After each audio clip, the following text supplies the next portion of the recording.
Coming up next, oh my gosh, yes, it's time for a little bit of Blazor time, and we're going to learn about building hybrid apps with Blazor with Dan Roth. Hey, where's Dan? Dan, there he Hello, is. Dev. Hybrid apps. Does that mean that these apps are going to run on both gas and electric? Maybe. Not A little quite. native, a little web, actually. Fantastic. I will give you the stream. All right. Thank you, Jeff. It's great to be here, everyone. Hello, my name is Daniel Roth, and I'm a program manager on the ASP.NET team. And in this session, we're going to take a look at building cross-platform hybrid apps with .NET and Blazor. Blazor is a web UI framework based on .NET and C# instead of JavaScript. .NET has had great support for building server-rendered web apps for a long time with ASP.NET and ASP.NET Core. But previously, if you wanted to do anything in the browser, well, that meant writing some JavaScript. Blazor enables you to add client-side functionality and interactivity to your ASP.NET Core web apps using just .NET. No JavaScript required. With Blazor, you can use your existing .NET skills and code to do full-stack web development. Blazor is based purely on open web standards and works in any modern web browser. No browser plugins required. Blazor is part of ASP.NET Core, your modern web framework for .NET. ASP.NET Core comes with everything you need to build beautiful web UI and powerful backend services. The addition of Blazor to ASP.NET Core expands the reach of your .NET web apps to the client. There's no need to rewrite your existing ASP.NET Core apps to take advantage of Blazor. You can add Blazor components to your existing apps while preserving existing functionality. Getting started with Blazor is super easy. You just go to blazor.net and install the latest .NET SDK. You can then develop on your platform of choice using Visual Studio, Visual Studio for Mac, or Visual Studio Code. Let me show you how easy it is to get started with Blazor. All right, like I said, the first thing you're going to want to do is go to blazor.net, and that'll bring you to the Blazor homepage. Click on Get Started and start going through the tutorial. Download the .NET SDK if you don't already have it. Create your first Blazor app, and you should have it up and running in less than 5 minutes. Really, really easy. Now, I've already done these steps, so I'm going to go ahead and move over to Visual Studio. Let's create a Blazor app. So let's click Next. That looks like a great name for a Blazor app. I'm going to create a Blazor WebAssembly app. This is going to run on WebAssembly in the browser. And yes, let's have an ASP.NET Core backend for our app. And while we're at it, why not make it a progressive web app too? We'll select these two options. Let's go ahead and create that. Visual Studio will now go ahead and generate this project for us. And there we go. I'm going to let that settle. And then let's go ahead and run it so we can see what this app looks like. While that's running, let's look at the structure of this solution. This middle server project, that's our ASP.NET Core backend. That's where our web APIs and server hosting logic lives. This client project, that's our actual Blazor app. That's the part that's going to run in the browser. That's where all of our web UI code lives, our components. And then down below, we have a shared project with code that we can share between the client and the server as is.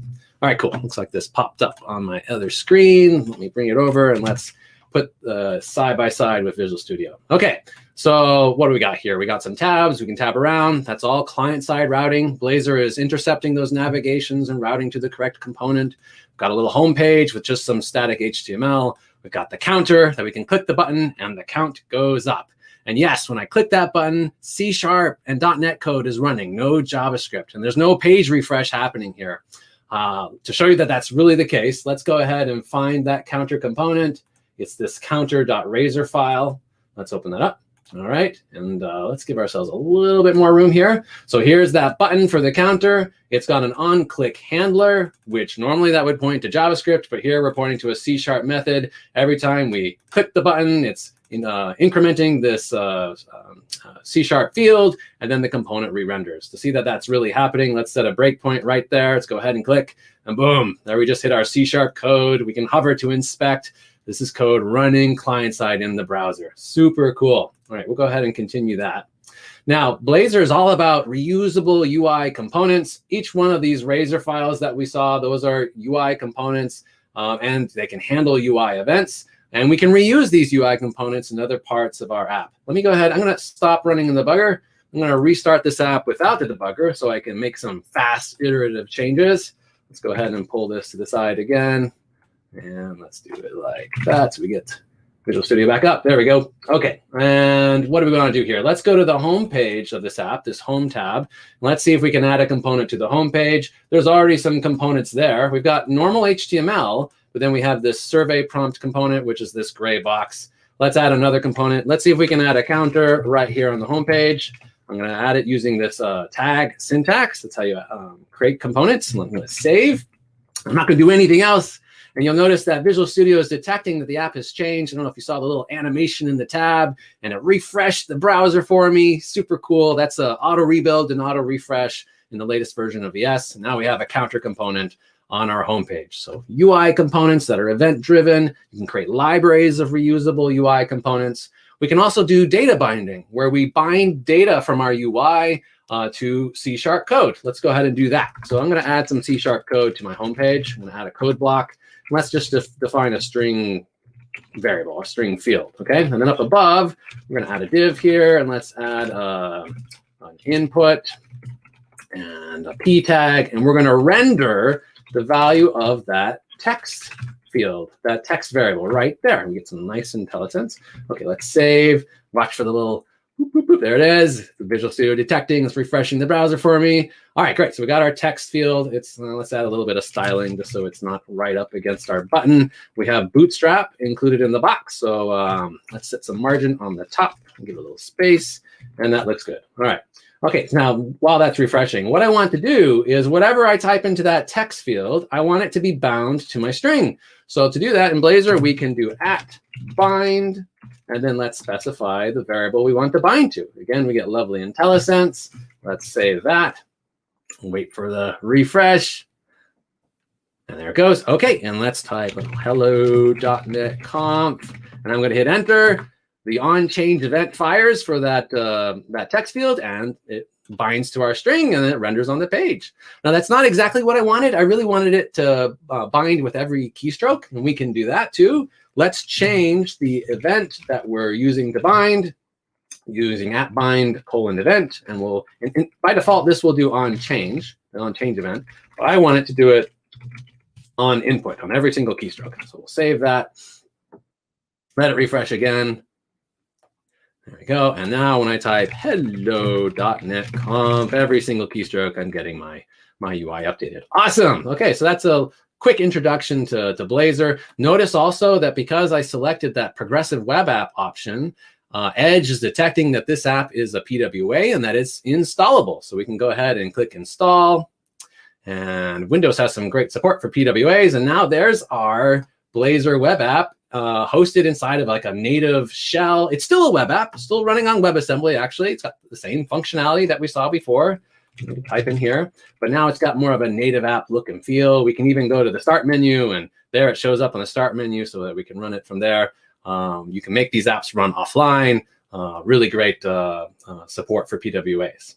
Okay, now this is a very simple app. It's just a default project template. Let's take a look at a more involved application. I think we can go ahead and close these. Yep, and then let's go to Car Checker. Okay, so this is a more involved solution. This is an app that would be used by like a car attendant at a car rental company to receive cars that are being returned and take the mileage and the amount of gas that's in the car and if there's any damage. I've already got the app up and running in the browser right here. Car Checker has got authentication. We have built-in authentication support in Blazor using ASP.NET Core Identity. Let me go ahead and log in. And no, don't remember that password. All right. Then we can search for our car by license plate number. We get this autofill search experience, all implemented with C#. None of that required any JavaScript. And then we've got this nice responsive UI, works on small screens, works on big screens. We can type in the new mileage. I don't know, let's say it's now 600 miles and tank was 3/4 full. If I put something ridiculous in for the mileage, we get validation of our form. We have built-in support for forms and validation. Let's put it back. Now it looks good. We got this cool 3D rendering on the side. This is actually done with JavaScript. This was done with 3D.js. And this is showing that if you want to use some JavaScript in Blazor, you can. There's JavaScript interop capabilities so that you can reuse your existing JavaScript libraries if you want to. Here we're using a fairly popular 3D rendering library. And you can like select things. Let's add a note for this front wheel. Add note.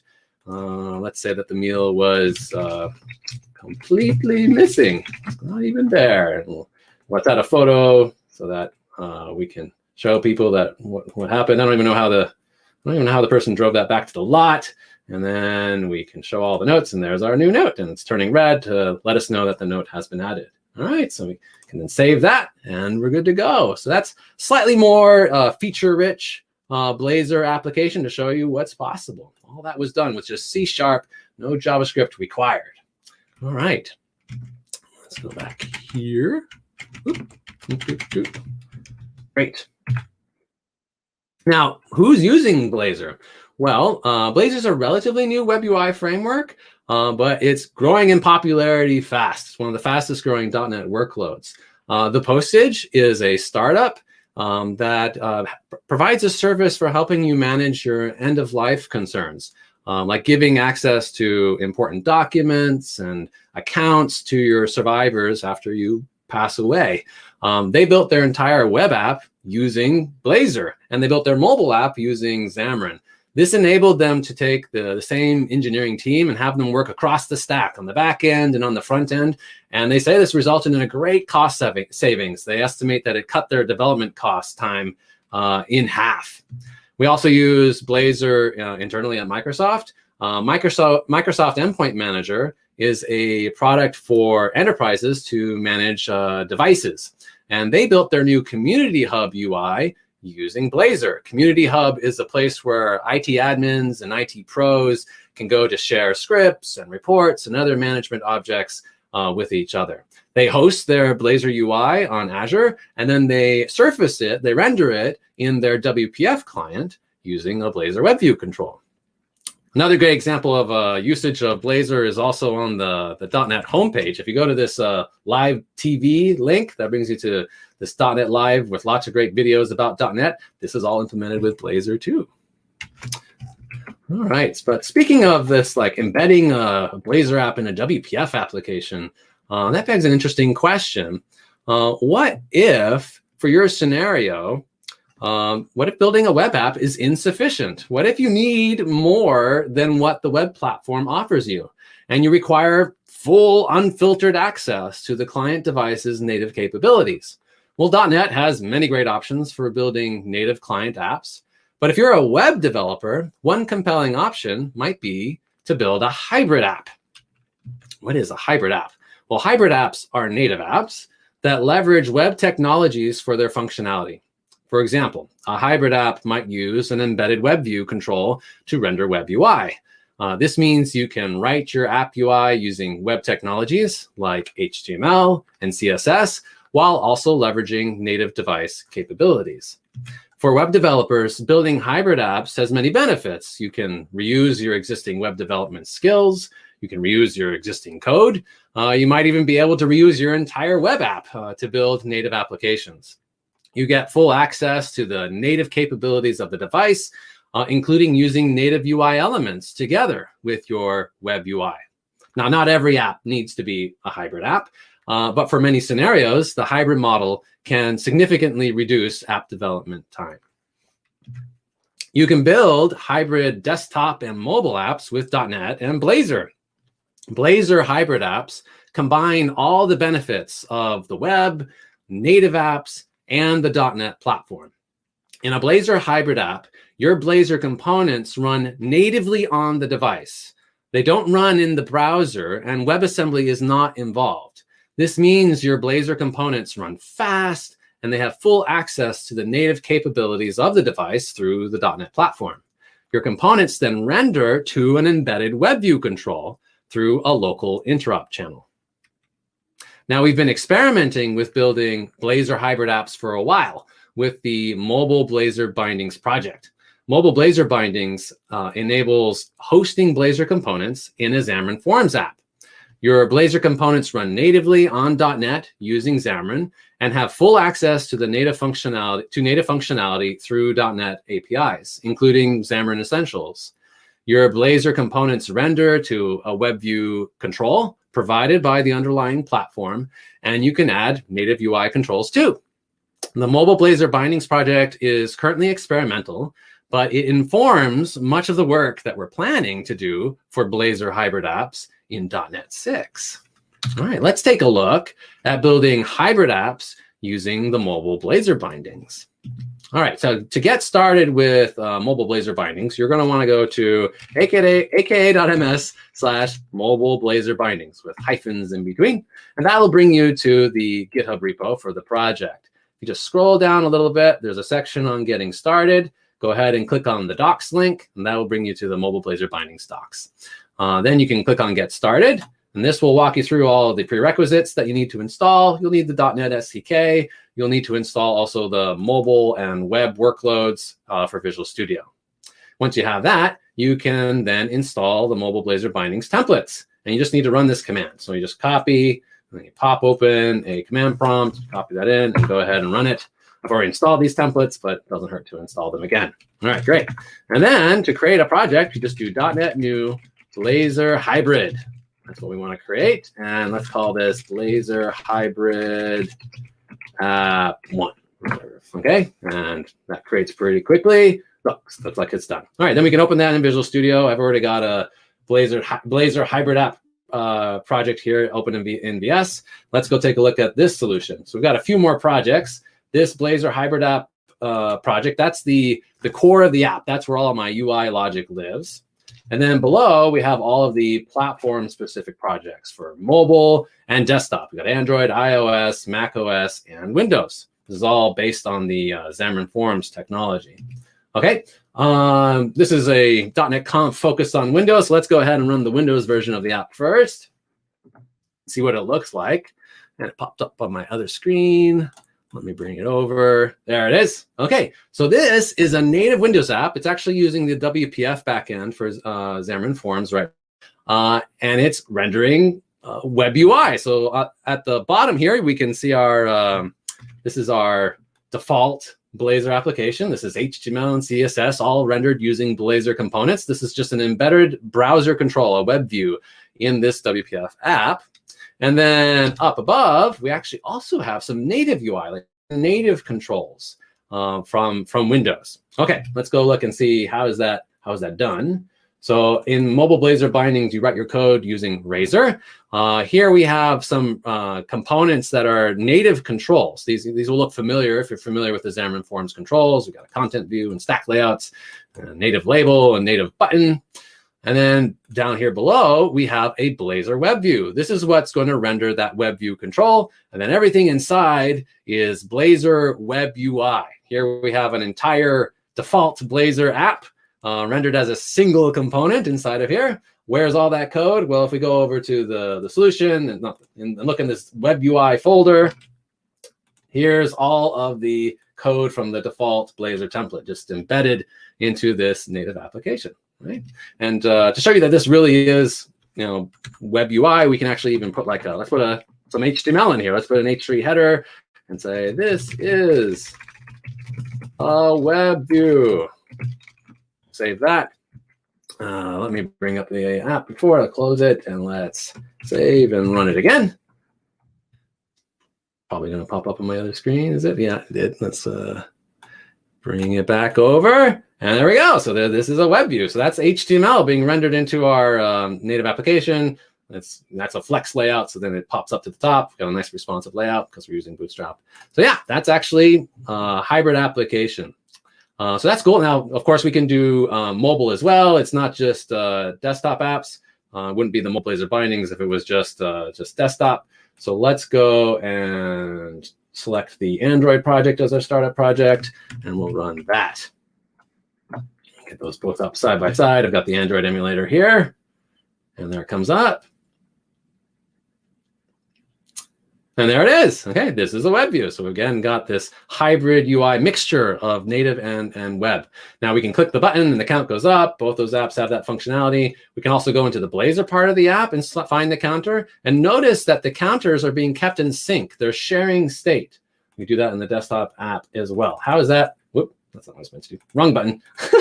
There we go. So the counter is going up. How is that accomplished? Well, if we look at the way this counter is implemented, it looks a little different than we saw before. Instead of just incrementing a field, we're using this counter state class, which is being injected into this component to share state between the native UI and the web UI. Yeah. So there's a mobile using our web application. Obviously, this is a very simple app. This is just the default template, but we can do better than that. Let's go back to car checker. Here's the car checker solution, and let's expand this clients folder. You notice that this has been ported to use mobile Blazor bindings, and we've got a whole bunch of projects here for mobile and desktop as well as web. This project was actually put together by a community member, Jan William Spau, I think is how you pronounce his name. And here's his repo where he's got the code. Make sure you select the mobile Blazor bindings branch. But thank you, Jan William, for contributing this sample to the community. All right, so let's see if we can run our car checker app as a Windows app. All of the car checker UI is in this shared library. Right over here, you can see there's all the pages and there's all the components, and that shared library is being used by all of the other platform-specific targets. So let's go ahead and run the Windows app.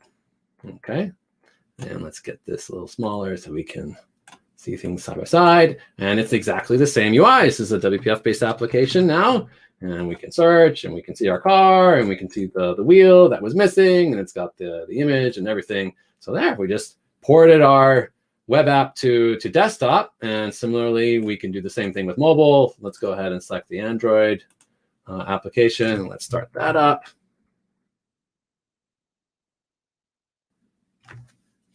All right, and go to the Android emulator. And so we got desktop, we've got web,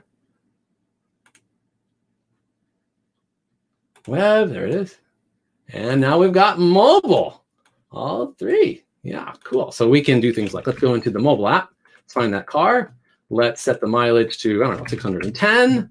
Let that, good. Let's update the web app version. Let's find the same car again and see the mileage is set to 610. Yeah, so desktop, mobile, and web, super cool.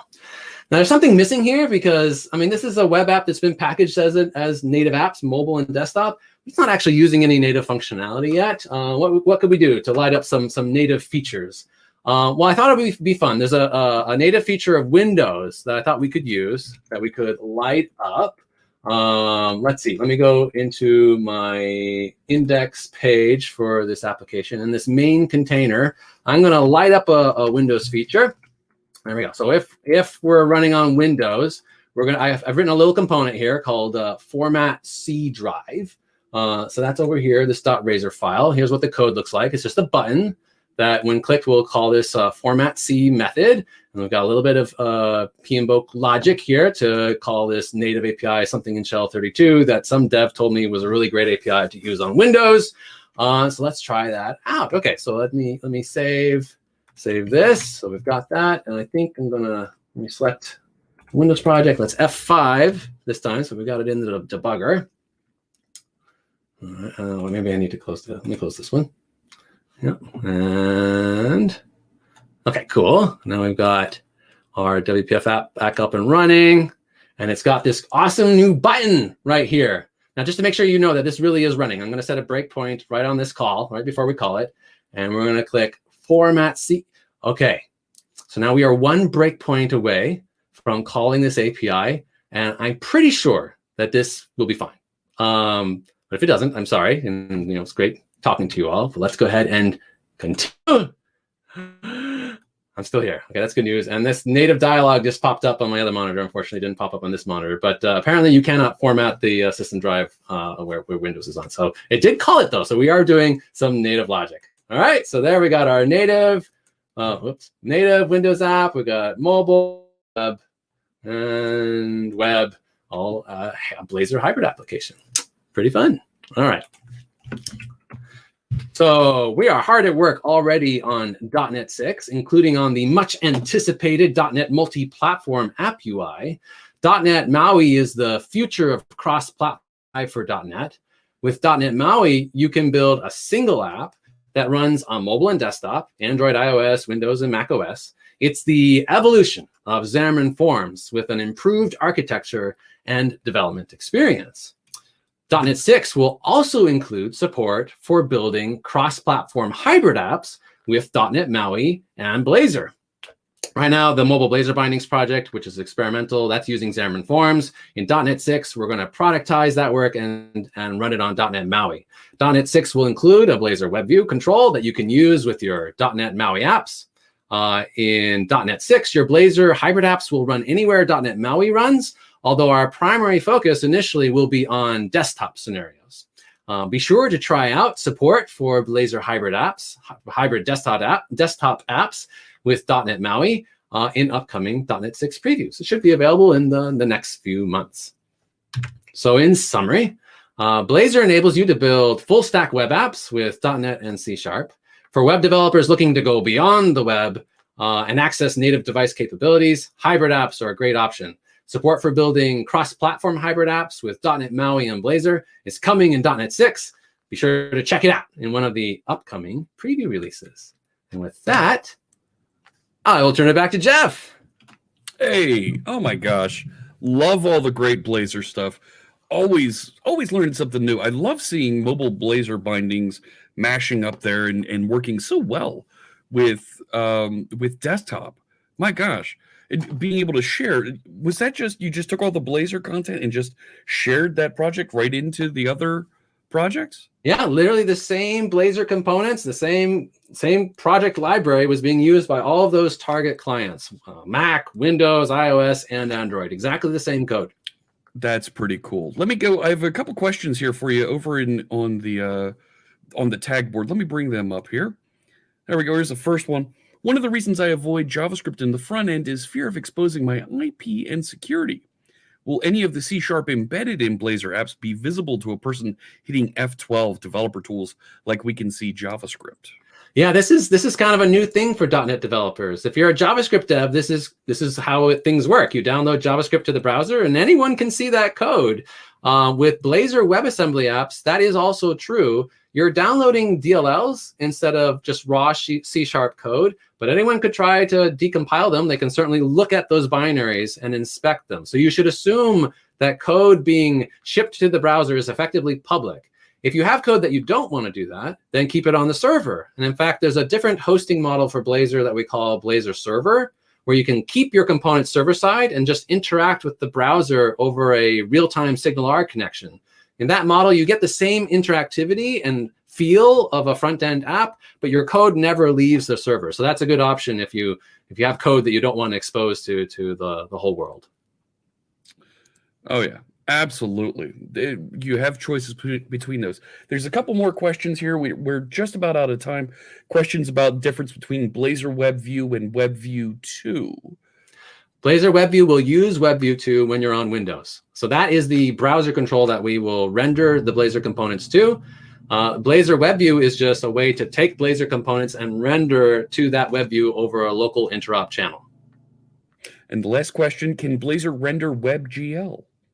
And Blazor, well, WebGL is just a web technology, right? And Blazor can do anything that browsers can do. You can call into any browser API, normally through a .NET API, although sometimes you may need to use some JavaScript interop to do so. Often there are helper packages that create C# wrappers, like .NET API wrappers, to help you do that. Awesome. Thank you so much, Dan. Really appreciate you joining us as part of .NET Conf Focus on Windows. Thank you for having me. All righty. We'll catch you later, Dan. And I'm going to get ready to bring on our next speaker.